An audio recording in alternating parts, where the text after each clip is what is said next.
आप सभी का एक बार फिर से स्वागत है हमारे चैनल आर्यन स्टोरीज में।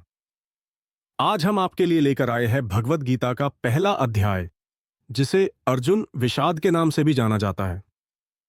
तो आइए बिना किसी देरी के शुरू करते हैं। भगवद गीता महाभारत के भीष्म पर्व का एक महत्वपूर्ण हिस्सा है और इसे भारतीय संस्कृति एवं दर्शन में अत्यधिक प्रतिष्ठित माना जाता है। गीता का संवाद कुरुक्षेत्र की युद्ध भूमि पर हुआ, जब दोनों पक्ष पांडव और कौरव युद्ध के लिए तैयार हो चुके थे। इस संवाद का आरंभ अर्जुन के मानसिक और शारीरिक द्वंद्व से हुआ, जिसमें वो अपनी वीरता को खोकर अपने रिश्तेदारों, गुरुजनों और मित्रों के खिलाफ युद्ध में भाग लेने की मानसिक स्थिति से जूझ रहे थे। यही संघर्ष भगवद गीता के पहले अध्याय, जिसे अर्जुन विषाद योग कहा जाता है, का केंद्रीय बिंदु है। पृष्ठभूमि: कुरुक्षेत्र में युद्ध का आगमन। महाभारत का युद्ध, जिसे भगवान श्री कृष्ण ने स्वयं अर्जुन को उपदेश दिया, भारत के प्राचीन इतिहास का एक अत्यंत महत्वपूर्ण और ऐतिहासिक घटनाक्रम था। ये युद्ध कौरवों और पांडवों के बीच हुआ, जिनके बीच विवाद भूमि, राज्य और अधिकार को लेकर था। पांडवों को उनके अधिकार से वंचित कर दिया गया था और कौरवों द्वारा किए गए अन्याय के कारण उनका धैर्य जवाब दे गया। अंततः पांडवों को अपनी भूमि वापस पाने के लिए युद्ध करना पड़ा, जो कुरुक्षेत्र की भूमि पर हुआ। कुरुक्षेत्र युद्ध का आरंभ होने से पहले दोनों पक्षों ने अपनी सेनाओं का गठन किया। पांडवों के नेतृत्व में भीम, युधिष्ठिर, अर्जुन, नकुल और सहदेव थे, जबकि कौरवों के पक्ष में भीष्म पितामह, द्रोणाचार्य, कर्ण और अन्य महान योद्धा थे। इस महान युद्ध के आरंभ से पहले भगवान श्री कृष्ण ने अर्जुन को समझाने के लिए स्वयं को अर्जुन के रथ का सारथी बनाया। वो जानते थे कि अर्जुन को इस युद्ध में एक मानसिक और आंतरिक संघर्ष का सामना करना पड़ेगा और उन्हें मार्गदर्शन की आवश्यकता होगी। जैसे ही युद्ध के लिए सेनाएं तैयार हो गईं, श्री कृष्ण ने अर्जुन से रथ को दोनों सेनाओं के बीच में ले जाने का अनुरोध किया, ताकि वह सामने खड़े सभी योद्धाओं को देख सकें। अर्जुन ने श्री कृष्ण की बात मानी और रथ को युद्ध भूमि के बीचों बीच खड़ा कर दिया। सामने कौरवों की विशाल सेना खड़ी थी।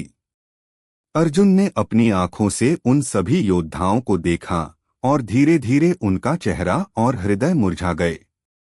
वह उनके अपने परिवार के सदस्य थे, उनके गुरु, उनके रिश्तेदार, उनके मित्र।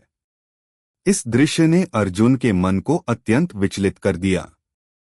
अर्जुन ने सबसे पहले अपनी दृष्टि भीष्म पितामह पर डाली, जो उनके दादा थे। भीष्म पितामह, जो उनके लिए आदर्श थे, आज उनके खिलाफ खड़े थे। अर्जुन ने यह देखा कि उनके सामने वह लोग खड़े थे जो उनके परिवार के सदस्य थे, जिनसे उन्हें प्यार था। उन्होंने देखा कि युद्ध में उनका विरोधी कौन होगा, उनके भाई, रिश्तेदार, शत्रु और शिक्षक। अर्जुन के मन में यह विचार आया कि वह इन सभी को मारकर क्या प्राप्त करेंगे। क्या इस विजय से उसे खुशी मिलेगी? क्या उनके परिवार की मृत्यु से कोई संतुष्टि हो सकती है? अर्जुन की यह मानसिक उलझन और शोक गहरी हो गई। उनके सामने जीवन का सबसे कठिन सवाल था, क्या उन्हें अपने कर्तव्यों का पालन करना चाहिए या रिश्तों और भावनाओं को प्राथमिकता देनी चाहिए।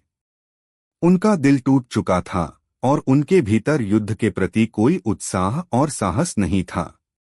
उन्होंने धनुष को छोड़ दिया और रथ की सीट पर बैठ गए, यह घोषणा करते हुए कि वह अब युद्ध में भाग नहीं लेंगे। वह इस युद्ध को एक महापाप और विनाश का कारण मानने लगे थे। अर्जुन के इस विकट मानसिक स्थिति के कारण उनका जीवन और युद्ध दोनों संकट में थे। उनका मन विषाद से भरा हुआ था। वह अपनी वीरता को भूल चुके थे और आत्मसमर्पण करने का विचार कर रहे थे। उनके अंदर यह डर और संकोच था कि अगर वह इस युद्ध में शामिल होते हैं तो उनके अपनों की मृत्यु का कारण बनेंगे। उन्होंने भगवान श्री कृष्ण से कहा, हे कृष्ण, मैं इस युद्ध में भाग नहीं ले सकता। मुझे इन सभी लोगों को मारने का कोई अधिकार नहीं है। मेरे लिए यह युद्ध नहीं बल्कि पाप का मार्ग है। क्या हम जो अपना घर, परिवार और समाज बचाने के लिए युद्ध कर रहे हैं, क्या वह हमें कुछ बेहतर भविष्य दे पाएगा? मैं इस रक्तपात का कारण नहीं बन सकता। अर्जुन ने अपने भीतर यह गहरी मानसिक उलझन और शोक को महसूस किया। वह युद्ध के परिणाम से भयभीत थे और उनका मन अशांत था। यह दृश्य पांडवों के लिए एक चुनौती बन चुका था, क्योंकि अर्जुन जैसे महान योद्धा का इस तरह से युद्ध से पीछे हटना पांडवों के लिए संकट का संकेत था।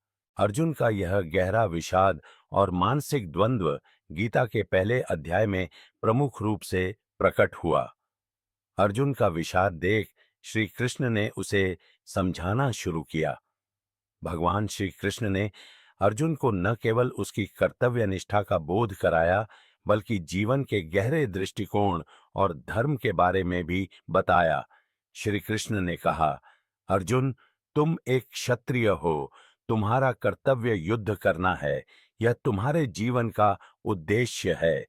यदि तुम इस युद्ध से भागते हो, तो तुम अपने कर्तव्यों से भाग रहे हो, जो तुम्हारे जीवन का अपमान होगा। युद्ध में तुम्हें अपनी वीरता का प्रदर्शन करना चाहिए, क्योंकि यह धर्म की रक्षा के लिए है। श्री कृष्ण ने अर्जुन को यह भी बताया कि आत्मा अमर है और शरीर नाशमान है। उन्होंने यह समझाया कि जो व्यक्ति शारीरिक रूप से मर जाता है, उसकी आत्मा मरी नहीं होती। आत्मा न तो उत्पन्न होती है और न ही नष्ट होती है। इसलिए हमें किसी व्यक्ति के शरीर के नाश को लेकर चिंता नहीं करनी चाहिए। युद्ध के मैदान में कोई भी मरता है, उसकी आत्मा शाश्वत रूप से जीवित रहती है। श्री कृष्ण ने अर्जुन से कहा कि तुम्हें इस युद्ध में केवल अपने धर्म का पालन करना है और अपने कर्तव्यों का निर्वाह करना है। श्री कृष्ण ने अर्जुन से यह भी कहा कि जीवन में हर स्थिति में हमें अपने कर्तव्यों का पालन करना चाहिए, चाहे परिस्थिति कैसी भी हो। जीवन में हम जिस स्थिति में होते हैं, वही हमारी जिम्मेदारी होती है। अर्जुन को यह समझाने की कोशिश की गई कि वह जो इस समय अनुभव कर रहे हैं, वह अस्थायी है और समय के साथ समाप्त हो जाएगा। भगवान श्री कृष्ण ने उसे यह सिखाया कि जीवन में हमें कर्तव्यों का पालन करते हुए निष्कलंक और निष्कलुष बनना चाहिए। भगवद गीता के पहले अध्याय में अर्जुन के मानसिक द्वंद्व और विषाद का एक गहरा चित्रण किया गया है। यह अध्याय जीवन के उस पहलू को उजागर करता है, जहां व्यक्ति अपने कर्तव्यों और रिश्तों के बीच फंसा होता है। अर्जुन की स्थिति हमें यह सिखाती है कि जीवन में कभी-कभी हमें ऐसे निर्णय लेने पड़ते हैं जो हमारे लिए कठिन होते हैं, लेकिन कर्तव्य का पालन करना हमेशा सर्वोपरि होना चाहिए। श्री कृष्ण के उपदेशों के माध्यम से अर्जुन को यह समझाने की कोशिश की गई कि जीवन में संघर्ष, विघ्न और मुश्किलें आ सकती हैं, लेकिन हमें अपने धर्म और कर्तव्य से पीछे नहीं हटना चाहिए। गीता के पहले अध्याय की यह कहानी हमें यह सिखाती है कि मानसिक संघर्ष और उलझनें जीवन का हिस्सा हैं और इनसे उबरने के लिए सही मार्गदर्शन और आत्मविश्वास की आवश्यकता होती है। अर्जुन का यह मानसिक द्वंद्व और श्री कृष्ण का उपदेश गीता के बाद के अध्यायों की नींव रखते हैं, जो जीवन के गहरे सिद्धांतों को और अधिक स्पष्ट करते हैं। ऐसी ही मजेदार और रोमांचक कहानियों के अभी सब्सक्राइब करें हमारे चैनल आर्यन स्टोरीज को। और आपको ये कहानी कैसी लगी हमें कमेंट करके जरूर बताइए और वीडियो को लाइक एंड शेयर करना ना भूलें। तो मिलते हैं अगले वीडियो में। धन्यवाद।